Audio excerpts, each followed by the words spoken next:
Hello everyone.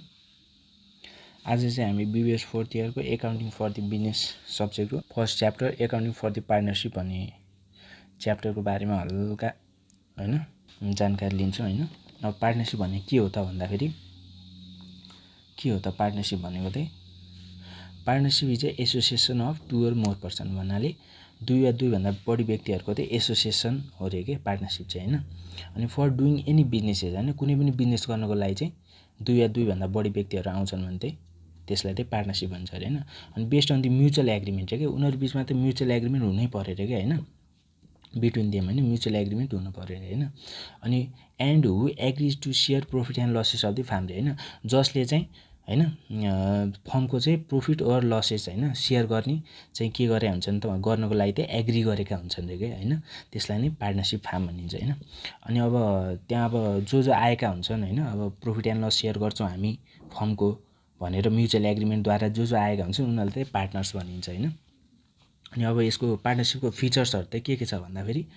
फिचर्सहरु पढ्न जाँदाखेरि के छ भन्दा फिचर्सहरुमा चाहिँ must be 2 or more person हैन भनेको to firm of partnership firm भन्नाले पार्टनरसिप फर्म गर्नको लागि चाहिँ 2 वा 2 भन्दा बढी व्यक्तिहरु 2 or more पर्सन चाहियो रे के एकजनाले भएन रे हैन। अनि mutual agreement between the partners भन्नाले म्युचुअल एग्रीमेन्ट हुनै पर्यो रे के उनीहरु बीचमा चाहिँ एग्रीमेन्ट भएको हुनु पर्यो रे हैन, सबैजना मिलेर हैन। अब 3 जना पार्टनरसिपमा 3 जना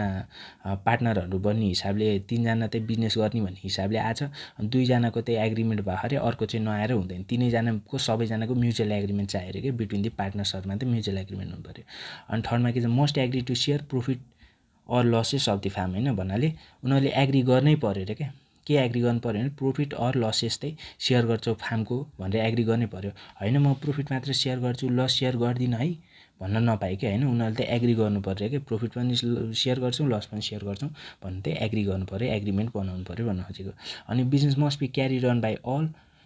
और any of them but acting for all भनेको अल पार्टनर्सहरुले चाहिँ क्यारी अन गर्नु पर्यो बिजनेस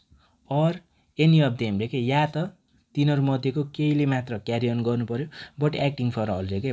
तर सबैलाई रिप्रेजेन्ट गर्ने तरिकाले सबैको लागि एक्ट गर्ने तरिकाले चाहिँ क्यारी अन गर्नु पर्यो बिजनेस भन्न खोजेको है। अनि ल्याबिलिटी अफ पार्टनर्स अनलिमिटेड रे के अब पार्टनर्सहरुको ल्याबिलिटी अनलिमिटेड हुन्छ नि के। अब यो कम्पनी त होइन नि त हैन, कम्पनी त एउटा सेपरेट एन्टिटी हो हैन, उनीहरुको त त्यहाँ चाहिँ मेम्बरहरुको ल्याबिलिटी लिमिटेड हुन्छ। अब यो त पार्टनरसिप भनेको त अब सेपरेट पर्सनालिटी होइन हैन, यिनीहरुलाई चाहिँ अब यसमा चाहिँ के हुन्छ भन्दाखेरि पार्टनर्सहरुको चाहिँ ल्याबिलिटी चाहिँ यसमा अनलिमिटेड हुन्छ के भन्नाले अब पार्टनरसिप फर्म चाहिँ अब इन्सल्भेन्ट भएको हैन, अब गुलखाण्डी गएको अवस्थामा हैन, अब एकदम लसमा गएको अवस्थामा चाहिँ पार्टनर्सहरुले चाहिँ आफ्नो निजी सम्पत्ति पनि ल्याएर बुझाउनु पर्ने हुन सक्छ हैन, आफ्नो पर्सनल प्रोपर्टीहरु हैन, आफ्नो प्राइभेट प्रोपर्टीहरु हैन, निजी सम्पत्ति घरायसी सम्पत्ति के छ सबै ल्याएर चाहिँ बुझाउनु पर्ने हुन पनि सक्छ के हैन यदि इन्सल्भेन्ट भयो भने पार्टनरसिप फर्म चाहिँ हैन। अनि छैटौं के छ भन्दाखेरि इफ नो पार्टनरसिप डिड हैन, अब इफ नो पार्टनरसिप डिड रे के that is no agreement between the partner. अब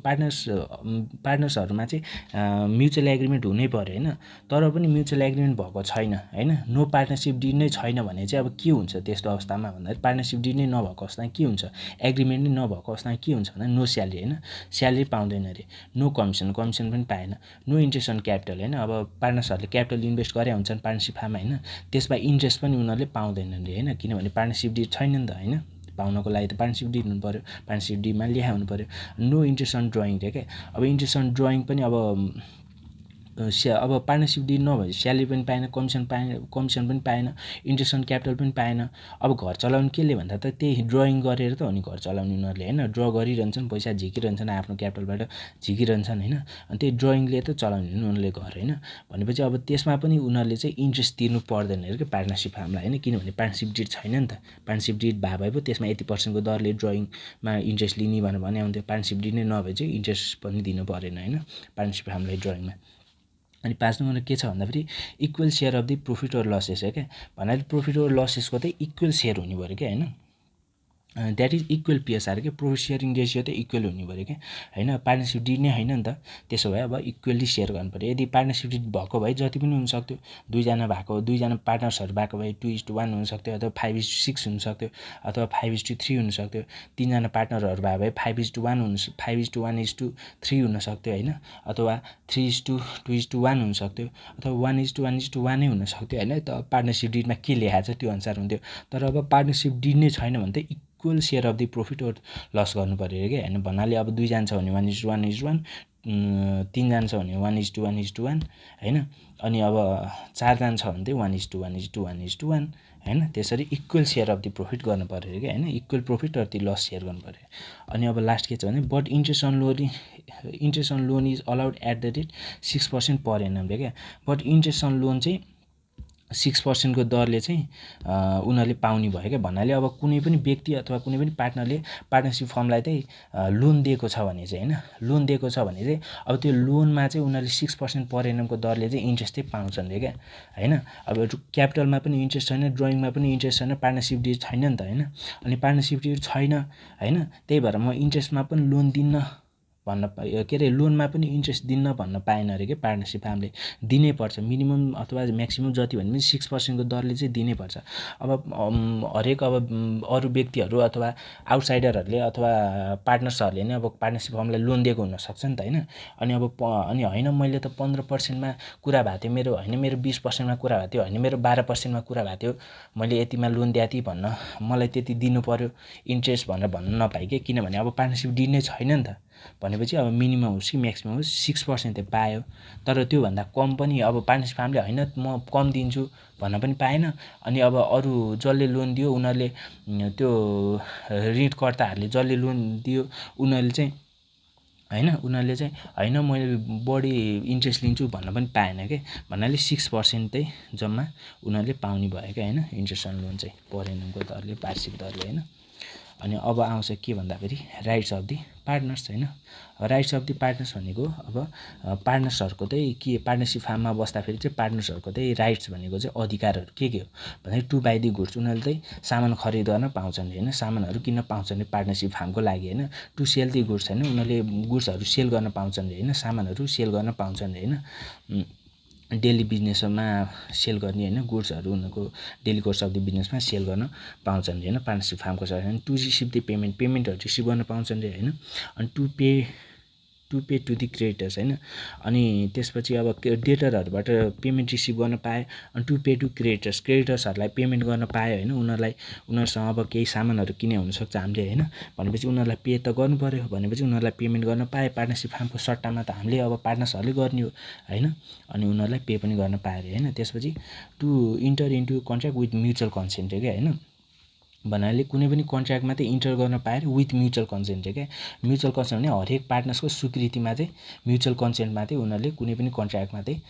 मतलब कन्ट्र्याक्ट गर्न पाए अरे क्या होइन अनि विदाउट म्युचुअल कन्सेन्ट चाहिँ कन्ट्र्याक्ट गर्न पाउँदैन उनीहरूको अधिकार चाहिँ हो कन्ट्र्याक्ट गर्न पाउने तर पनि म्युचुअल कन्सेन्टद्वारा मात्र सबैको स्वीकृतिद्वारा मात्रै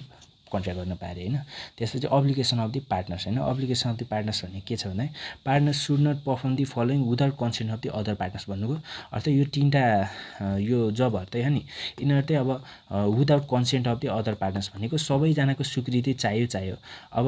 सबैजनाको स्वीकृति छैन भने चाहिँ यो तिनवटा काम गर्न पाएन अरे उनीहरूको दायित्व नै हो अरे क्या त्यो कि त सबैजनाको स्वीकृति हुनु पर्यो होइन कि त सबैजनाको स्वीकृति छैन भने यो तिनवटा काम गर्न पाएन के भने ओपन अफ ब्याङ्क एकाउन्ट होइन भन्नाले एउटा ब्याङ्क एकाउन्ट खोल्न पाएन अरे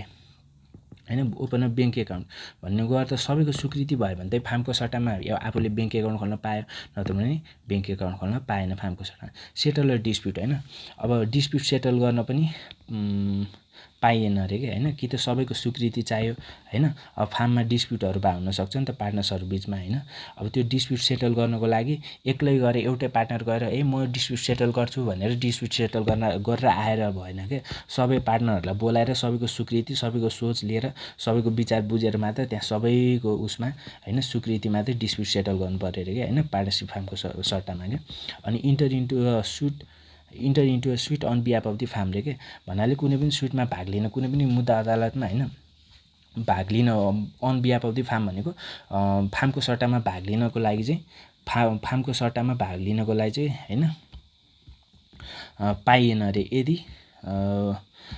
सबैजना पार्टनर्सहरूको चाहिँ कन्सेन्ट छैन भने होइन कि त सबैजना पार्टनर्स हुनु पऱ्यो रे होइन अब फार्मको सट्टामा कुनै पनि मुद्दामा भाग लिनको लागि कि त सबैजना पार्टनर्सको स्वीकृति चाहियो होइन अब त्यसपछि कुनै एउटा मात्र पार्टनर्सको स्वीकृति पनि छैन भने चाहिँ त्यसमा चाहिँ यो कन्ट्र्याक्ट अथवा त्यो लसुट त्यो अथवा त्यो के भन्छ त्यो मुद्दामा चाहिँ उनीहरूले भाग लिन पाएन अरे फार्मको सट्टामा भन्नाले सबैको स्वीकृति चाहियो सबैको कन्सेन्टद्वारा मात्र चाहिँ फार्मको सट्टामा उनीहरूले चाहिँ मुद्दा अथवा अदालतमा भाग लिन पाउँछन् होइन त ल आजको लागि यति नै थियो होइन अब भोलि हामी फेरि अब यही BBS 4th इयरको accounting for business topic accounting for business सब्जेक्टबाट चाहिँ होइन अरू टपिकहरू लिएर आउँछौँ च्याप्टर 2 लिएर आउँछौँ होइन आजको लागि यति नै हस् त धन्यवाद।